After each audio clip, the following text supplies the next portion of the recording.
झेलना पड़ेगा। यहाँ पर बहुत से लोग हैं जो कि जेलस हैं और इंटरनल कॉन्फ्लिक्ट शुरू हो सकते हैं, तो उन पर ध्यान देना। वो अर्जुन की इस बात को बहुत ध्यान से सुनता और एक्नॉलेज भी करता है। और उसे पता चल चुका था कि अर्जुन का काम ये नहीं है कि वो यहाँ पर बैठकर छोटे मोटे काम को देखे, वो और ज्यादा पावर को परस्यू करना चाहता है और भी ज्यादा पावरफुल बनना चाहता है। इसके साथ साथ अर्जुन ये भी कहता है अगर देश को मेरी जरूरत होगी तो मैं यहाँ पर जरूर उनकी हेल्प करूंगा, मैं कभी पीछे नहीं हटने वाला। और दूसरी तरफ कैप्टन ये सोच रहा था कि डिवावर ट्राइब बहुत ज्यादा स्ट्रॉन्ग है और वहां पर जाकर उनसे हॉस्पिटल लेना कोई आसान बात नहीं है। उसके बाद जनरल दोबारा से एक मीटिंग बुलाते हैं जिसमें वो कैप्टन सन को कहते हैं कि तुम्हारी टीम को वहां पर जाना होगा। और कैप्टन सन ये प्रपोज करता है कि फैंग को भी उसके साथ भेजा जाए क्योंकि उसके पास भी बहुत ज्यादा पावर है और वो हमारी चीज में हेल्प कर सकता है। उसके बाद कैप्टन सन और उसका एक सबॉर्डिनेट वहां से चला जाता है और वो उससे पूछता है कि कैप्टन आप पहले तो ये चाह रहे थे कि आप अर्जुन को खत्म कर दे, उसकी टीम को खत्म कर दे, लेकिन अब आप हॉस्पिटल पर फोकस क्यों कर रहे हैं? और कैप्टन सन उसे बताता है कि डिवावर ट्राइब बहुत ज्यादा स्ट्रॉन्ग है और हम फैंग को वहां पर लेकर जाएंगे और एक बार में उसे खत्म करके उसकी पावर ले लेंगे। दूसरी तरफ अंदर जनरल और उसका एक और सबॉर्डिनेट बात कर रहे होते हैं कि हमने अर्जुन के प्लान को ढंग से सोचा था और अब हम उस पर अग्री कर चुके हैं। अर्जुन भी उससे अग्री करता है और आप भी। और जनरल उसे कहता है कि बस मैं उम्मीद करता हूँ कि कैप्टन सन गलत रास्ते पर ना जाए। और जनरल उसे कहता है कि एक सोल्जर ने कहा था कि उसकी टीम अभी तक यहाँ पर आ जानी चाहिए थी, चेक करो कि वो आई है या फिर नहीं है। अगर अर्जुन ने जो हमें बताया वो सही है तो यहाँ पर बहुत बड़ी बड़ी दिक्कतें खड़ी हो सकती हैं। और दूसरी तरफ रजत और नकुल एक मिशन पर गए हुए थे जहाँ पर वो रेफ्यूज जोन में थे। उनमें से एक कहता है कि यार हमें अर्जुन की हेल्प लेनी चाहिए, उसके बाद इतनी सारी पावर है, अगर वो हमारी हेल्प करेगा तो हम भी एक दो क्रिस्टल कोर ढूंढ सकते हैं और पावर को अब्सॉर्ब कर सकते हैं। और दूसरा इंसान कहता है कि अर्जुन एक बार पहले ही हमारी मदद कर चुका है और अगर हमें पावरफुल बनना है तो हमें खुद कोशिश करनी होगी। और उसके बाद नकुल कहता है कि यार हम इतनी फाइट लड़ी है लेकिन तब भी हमें एक भी क्रिस्टल कोर नहीं मिला, ना ही कोई रिवॉर्ड मिला। और तभी रजत उसे कहता है कोई आ रहा है। और वहां से बहुत सारे लोग आ रहे थे जिन्होंने दूसरे लोगों को बंदी बना रखा था और वहां पर उन्हें बहुत ज्यादा स्ट्रॉन्ग प्रेजेंस फील होती है। नकुल बहुत बुरी तरीके से जख्मी हो चुका था और ये चीज देखकर रजत बहुत ज्यादा परेशान हो जाता है और हेल्पलेस फील करता है। और दूसरी तरफ में दिखाया जाता है एक मॉन्स्टर उस भाले को हाथ में लेकर खड़ा था और वो हंस रहा था, स्माइल कर रहा था और कह रहा था कि तुम ऐसे हो जैसे खरगोश खुद चलकर शेर के पास आ गया हो। और उस टाइम पर उस भाले में नकुल अभी भी था और उस मॉन्स्टर की आंखों में दिख रहा था कि वो कैसा हैवान है और वो उन सारे डिवॉर्स का लीडर था। और उस मॉन्स्टर के आसपास एक और जाता है जो कि दिखाता है कि वो कितना स्ट्रॉन्ग है और कितना ज्यादा ब्रूटल है। वो मॉन्स्टर लीडर नकुल की तरफ देखता है और सोचता है कि ये बहुत ज्यादा कमजोर है, इससे तो मेरी भूख भी खत्म नहीं होगी और इसे खाऊंगा तो ये मेरे दांतों के बीच में अटक जाएगा। लेकिन दूसरी तरफ बहुत सारे छोटे छोटे मॉन्स्टर नकुल को खाने के लिए तैयार थे और वो भूख से मर रहे थे, उन्हें बस मीट चाहिए था। और वो नकुल को उन सारे छोटे मॉन्स्टर को दे देता है कि तुम मौज करो, तुम इसे खाओ। और वो सारे मॉन्स्टर उसे धीरे धीरे नीचे लेकर जाने लगते हैं और नकुल बहुत मुश्किल से जिंदा रह रहा था। वो अब भी शायद इस उम्मीद में था कि उसका दोस्त उसे बचा लेगा, लेकिन जैसे जैसे वो उनके पास जा रहा था उसे यकीन हो जाता है कि अब वो बचने वाला नहीं है। और ये देखकर रजत बहुत ज्यादा गुस्सा होता है और अपने दोस्त को बचाने के लिए भागता, उसका नाम चिल्लाता है और पूरी पावर लगाकर वो उन पर अटैक करने ही वाला था। लेकिन इतने गुस्से में होने की वजह से वो आसपास ध्यान नहीं दे पाता और एक मॉन्स्टर पीछे से आकर उस पर अटैक कर देता है और वो एक बहुत ही जोरदार अटैक था। और दूसरी तरफ नकुल अपनी आखिरी सांसें गिन रहा था और अपना पूरा दम लगाकर लास्ट वर्ड्स बोलता है कि जल्दी से यहाँ से भाग जाओ और अपने आप को बचाओ। उसकी आवाज में कमजोरी महसूस हो रही थी और थोड़ी ही देर बाद वो मॉन्स्टर उसे बीच में से फाड़ देते हैं और अलग अलग करके उसे खा लेते हैं। और दूसरी तरफ रजत चिल्लाता है कि वो उसके पास टाइम से नहीं पहुंच पाया, उसकी कमर में बहुत ज्यादा चोट लगी थी, वहां से खून आ रहा था।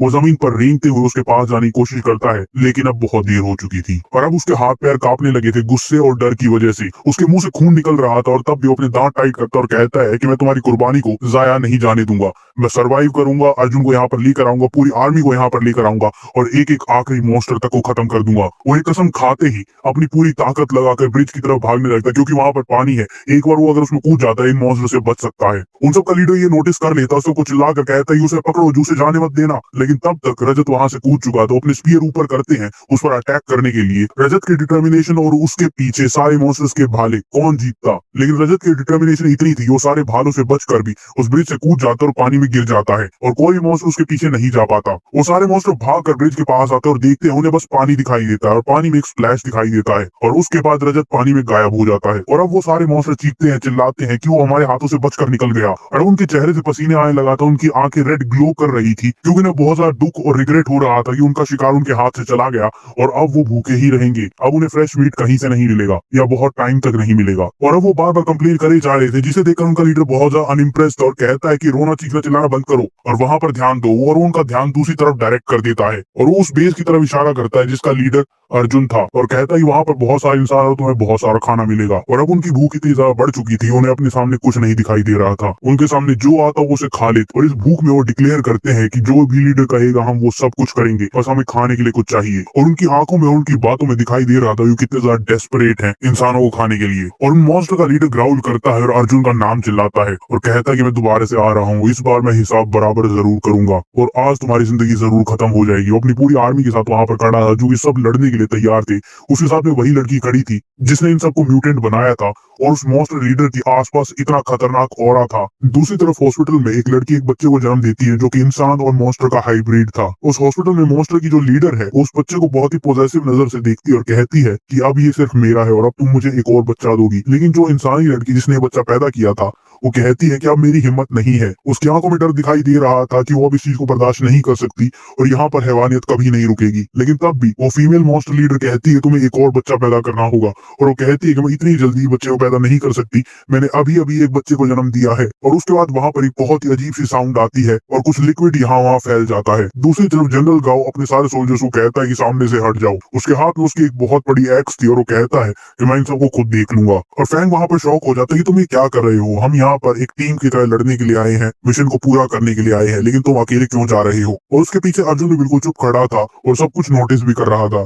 कैप्टन सन वहां पर कॉन्फिडेंटली आगे आता है और कहता है कि मेरे पीछे 100 सोल्जर्स खड़े जिनके हर एक के हाथ में बंदूक है, लेकिन मैं उन पर रिलाई नहीं करता क्योंकि वो बस एक नॉर्मल इंसान है और वो उन्हें ऐसे ही डिसमिस कर देता है। और तभी वहां पर अर्जुन सामने आता है और वो कहता है क्या तुम हमें धमकी देने की कोशिश कर रहे हो। और कैप्टन सन कहता है कि नहीं, आखिरकार ये बहुत ही ऑब्वियस सी बात है कि जो पावर यूजर्स है, जो ज्यादा ताकतवर है, उन्हें इस मिशन को लीड करना चाहिए, जैसे कि तुम। और अर्जुन दूसरी तरफ मुंह करके जाने लगता है और पीछे मुड़कर कहता है कि तुम इतने एरोगेंट क्यों। और जिसे देखकर कैप्टन सन का चेहरा बन जाता है और उसके पीछे उसके सोल्जर अर्जुन की तरफ गन करके खड़े थे। और अर्जुन कहता है जो भी मेरी तरफ अपनी गन पॉइंट करता है वो कभी जिंदा नहीं बचता। अर्जुन तारा की तरफ देखता है और उसे इशारा करता है कि आगे बढ़ो। और तारा वहां से आगे जाने लगती है जिसके पीछे अर्जुन आ रहा था और फैंग भी उसी के पीछे जा रहा था। फैंग को पता नहीं था कि आगे क्या आने वाला है, लेकिन तब भी उसके पास कोई ऑप्शन नहीं था। अगर वो पीछे रुकता तो कैप्टन सन के लोग उसे मार देते और उसी की जान को खतरा होता। तो सेफ यही होगा कि अर्जुन और तारा के साथ जाना। और तब कैप्टन सन अपने सबॉर्डिनेट को कहता है कि डिवॉर ट्राइब को सारा काम खत्म करने दो और उसके बाद अगर कोई जिंदा बच भी जाता है जो कि नहीं बचेगा तो उसे मैं देख लूंगा। और कैप्टन सन कहता है कि कोई भी म्यूटेंट हो, चाहे वो कितना ही पावरफुल क्यों ना हो, सोलो के हाथ में बंदूक है और उनसे निकलेगी गोलियां, इसे कोई सरवाइव नहीं कर सकता। उनमें से एक इंसान कहता है क्यों ना हम तारा को जिंदा छोड़ दे, वो जो सुंदर लड़की को मारना सही नहीं होगा। और दूसरी तरफ तारा जो कि ये सब कुछ सुन लेती है लेकिन तब भी वो कुछ नहीं कहती, वो पूरी कॉन्फिडेंस के साथ वहां पर खड़ी थी और वो कोई ऐसी इंसान नहीं है जिसे बहुत ज्यादा लाइटली लिया जाए। और तभी वहां पर कैप्टन सन कहता है ठीक है, उसे यहीं पर छोड़ देना। लेकिन तभी वो नोटिस करता है कि अर्जुन और उसकी टीम यहाँ से गायब हो चुकी है, न जाने वो कहाँ गए। कैप्टन सन और उसके सारे सोल्जर्स अर्जुन की टीम को ढूंढने लग जाते हैं और दूसरी तरफ अर्जुन और उसकी पूरी टीम,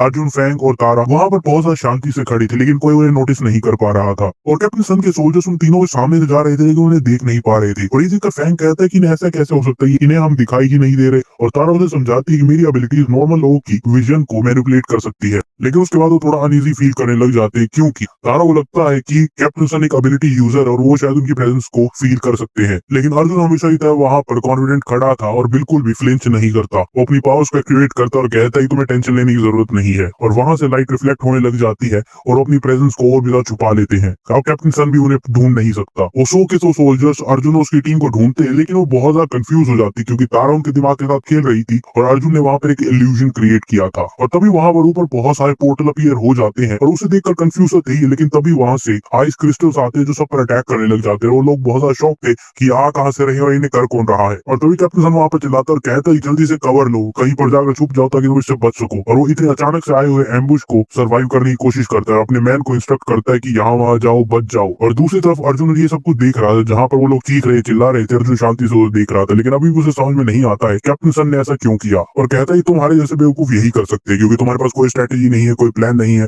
तुमने सोचा था कि हमें आगे भेजोगे और हमें मार दोगे, इतना आसान होता तो सब कर लेते, लेकिन ऐसा नहीं होता। दूसरी तरफ कैप्टन सन अब भी यहाँ भाग रहे थे ये पता लगाने के लिए कि अटैक हो कहां से रहा है, और उसे कुछ पता नहीं चलता क्योंकि अर्जुन की पावर ही ऐसी है कि वो कहीं पर भी खड़ा होकर किसी पर भी अटैक कर सकता है। और दूसरी तरफ वही मॉन्स्टर दोबारा से एक और लड़की को उसी नजरों से देख रहा था। उस लड़की को देखकर साफ पता चल रहा था कि अब वो बहुत ज्यादा कमजोर हो चुकी है और इस सबको बर्दाश्त नहीं कर सकती। वो मॉन्स्टर उस लड़की को कहता है कि तुम कितनी ज्यादा कमजोर हो और इंसान कितने ज्यादा कमजोर होते, लेकिन तभी वो बीच में रुक जाता है, उसे कुछ महसूस होता है। दूसरी तरफ दो और मॉन्स्टर थे जो कि दो लड़कियों को पकड़ रखे थे और कह रहे थे कि तुम्हें हमारे बच्चे पैदा करने होंगे। और वो लीडर कहता है कि हाँ ठीक है, तुम ऐसा ही करते रहो। और तभी वहां पर वो लड़की कहती है प्लीज मुझे जाने दो, लेकिन तभी वो मॉन्स्टर गुस्सा हो हो जाता है और कहता है तुम्हारी हिम्मत कैसे हुई मेरी औरत को हाथ लगाने में, और वो एक जोरदार अटैक करता है जिससे बहुत सारे सोल्जर्स उड़ते हुए जाते हैं और कैप्टन सन को लगता है कि हो क्या रहा है यहाँ पर, और वहां पर वो दीवार टूट जाती है, वो मॉन्स्टर बाहर आता है और कैप्टन सन देखता है कि नॉर्मल कैनिबल क्लैन या ह्यूमन डिवावर से कितना ज्यादा बड़ा मॉन्स्टर है, और उस मॉन्स्टर को महसूस होता है कि यहाँ पर कुछ तो अजीब है, यहाँ पर कोई तो आया है, और कैप्टन सन वो देखकर हैरान हो जाते क्योंकि वहां पर इतना बड़ा मॉन्स्टर तो था ही, उसके अलावा वहां पर हजारों मॉन्स्टर्स थे और वो इस चीज के लिए तैयार होकर यहाँ पर नहीं आए थे, और वहां पर उसके एक सबऑर्डिनेट की आंखें खुली रह जाती कि हमें यहाँ पर बस 50 या 100 मॉन्स्टर मिलने वाले थे, यहाँ पर हजारों मॉन्स्टर हैं, और कैप्टन सन वहां पर गुस्से में थे और नर्वस भी थे, और अपने सारे सोल्जर्स को कहते हैं तुम्हारे पास जितनी गोलियां हैं सारी गोलियां उन पर चला दो, और वो सारे सोल्जर्स बिल्कुल ऐसा ही करते हैं, अपनी गन ऊपर करते हैं और उन पर गोलियां चलाना शुरू कर देते हैं, लेकिन थोड़ी देर बाद उन्हें एहसास होता है उन्हें तो कुछ हो ही नहीं रहा है, और वो सोचते हैं कि हमारी गोलियां काम क्यों नहीं कर रही है, वो गन खोलकर अपनी गोलियां देखते हैं कि उसमें तो नकली गोलियां हैं जो कोई असर नहीं करती, और तब उन्हें समझ में आता है कि किसी इंसान ने उनके वेपन्स को बिगाड़ दिया था, और तभी वहां पर वो बड़ा मॉन्स्टर बाकी सबको ऑर्डर देता है कि नहीं यहीं पर खत्म कर दो, तुम्हें जिसे खाना है तुम खा सकते हो लेकिन आज कोई भी जिंदा नहीं बचना चाहिए, और वो सारे मॉन्स्टर पूरी फुल स्पीड में वहां पर भागते हुए आते हैं और उनकी आंखों में दिख रहा था कि वो क्या करने वाले हैं, उनमें से पहला मॉन्स्टर एक इंसान पर अटैक करता है और अपनी कुल्हाड़ी से उसे काट देता है, और वो सारे मॉन्स्टर एक के बाद एक करके इंसानों को मारते हैं और कोई उसे लड़ नहीं पाता। दूसरी तरफ कैप्टन सन के चारों तरफ बहुत बड़े बड़े मॉन्स्टर आ गए थे जिससे वो डील करने की कोशिश कर रहा था, एक बार के लिए कैप्टन सन भी थोड़ा झिझक रहा था लेकिन फिर से वो अपने कॉन्फिडेंस में आता है और उन पर अटैक करता है और एक के बाद एक मॉन्स्टर को काटना शुरू कर देता है। जहां पर उसके सारे सोल्जर्स रो रहे थे, चिल्ला रहे थे, वहीं पर कैप्टन सन कहता है जल्दी खड़े हो जाओ, तुम यहाँ पे लड़ने के लिए आए हो, तुम सोल्जर्स हो, तुम हार नहीं मान सकते। अभी तक अर्जुन और उसकी सारी टीम पास वाले हॉस्पिटल में जाते जो कि उनके बेस के बिल्कुल पास, और वहां पर डिवावर ट्राइब रहती है जो कि आने वाले फ्यूचर में उन्हें बहुत ज्यादा दिक्कत देगी। वो और कैप्टन सन की टीम वहां पर जाती है जहां पर कैप्टन सन उन्हें एम्बुश करने की कोशिश करते हैं और कोशिश करते हैं कि वो पहले चले जाए और मॉन्स्टर से जाकर लड़े और मर जाए, लेकिन अर्जुन और उसकी टीम अपने आप को छिपा लेती है तारा और अर्जुन की कंबाइंड पावर की मदद से। अब वो इनविजिबल हो चुके, कोई उन्हें नहीं देख सकता, और दूसरी तरफ कैप्टन सन की टीम पर डिवावर ट्राइब हमला कर देती है। यहाँ पर आने वक्त उन्हें लगा था यहाँ पर थोड़े बहुत मॉन्स्टर होंगे, लेकिन यहाँ पर कम से कम 100 मॉन्स्टर्स थे जो कि बहुत ज्यादा पावरफुल थे। अब आगे कैप्टन सन के सामने डिवावर ट्राइब का लीडर खड़ा था जो कि बहुत ज्यादा बड़ा था। एक सोल्जर कहता है जरा इसके साइज की तरफ देखो, ये बाकी सारे मॉन्स्टर से 3 गुना ज्यादा बड़ा है, और उसका एक सबऑर्डिनेट कहता है कि जरा अपने आसपास देखो, यहाँ पर हर तरफ मॉन्स्टर ही मॉन्स्टर है। वहां पर 3 या 4 फ्लोर थे और हर एक फ्लोर पर मॉन्स्टर्स भरे हुए थे। कैप्टन सन ऑर्डर करता है कि इन पर गोलियां चला दो, कोई भी मॉन्स्टर ऐसा नहीं है जो गोलियों से बच सके, और वो बिल्कुल ऐसा ही करते हैं। सब लोग बहुत ज्यादा डरे हुए थे और वो सारी गोलियां फायर करते हैं, लेकिन उनके सरप्राइज के लिए उन बंदूक में कुछ नहीं था। उन्हें रियलाइज होता है कि उनकी गोलियों को किसी ने बदल दिया था, और तब कैप्टन सन को रियलाइज होता है कि ये अर्जुन ने किया होगा। वो बहुत ज्यादा गुस्सा था ही, लेकिन वो अपनी एक्स उठाता और कहता है हमारे पास गोलियां हो या ना हो हम इनसे जरूर लड़ेंगे, और बाकी सारे सोल्जर्स भी मोटिवेट होकर उनसे लड़ने की तैयारी करते हैं। उनकी सिचुएशन बहुत ज्यादा खराब है, लेकिन तब भी उन्हें लड़ना तो होगा ही। उसके बाद कैप्टन सन का गुस्सा अर्जुन की तरफ और ज्यादा बढ़ जाता है कि उसने हमें यहाँ पर फंसाया है, उसे पता था यहाँ पर ऐसा होगा, लेकिन उसने फिर भी हमारे साथ ये किया है। और कैप्टन सन चिल्लाता है एक बार बस मैं इन मॉन्स्टर को खत्म कर दूं, उसके बाद मैं अर्जुन को खुद अपने हाथों से मारूंगा, और अपने सारे सोल्जर्स को कहता है कि उस पर अटैक करो। वो सारे सोल्जर्स पूरी डिटर्मिनेशन के साथ और कुल्हाड़ी हथियारों के साथ उन पर अटैक करते हैं। दूसरी तरफ डिवार ट्राइब के मॉन्स्टर भी वहां पर आ जाते हैं जो कि ज्यादा बड़े हैं, ज्यादा मस्कुलर है, ज्यादा पावरफुल है, और उनके हाथ में ज्यादा बड़े हथियार हैं। ह्यूमन सोल्जर्स अपने पूरी कोशिश करते, पूरी जी जान लगा देते, लेकिन तब भी डिवार ट्राइब के मॉन्स्टर उनसे बहुत ज्यादा स्ट्रॉन्ग थे, और उनमें से ही एक सोल्जर देखता है कि इन्हें हराया नहीं जा सकता, कोई भी इंसान इन्हें मार नहीं सकता अगर उसके पास स्पेशल पावर नहीं है। वो अपने एक दोस्त को देखता है, वो लड़ने के बाद जमीन पर गिर जाता है और वो सोचता है कि यहाँ पर मैं जिंदा नहीं रहूंगा, और वो पीछे भागने लगता है। और जब वो वहां से भाग रहा था उसे अचानक से एक बच्चा दिखाई देता है जो कि रो रहा था। वो सोचता है यहाँ पर बच्चा क्या करेगा। उसके मन में 2 ख्याल आते हैं कि यहाँ पर किसी को कुछ ना देखकर मैं भाग जाता हूँ, या फिर देखता हूँ शायद मैं किसी की मदद कर सकूं।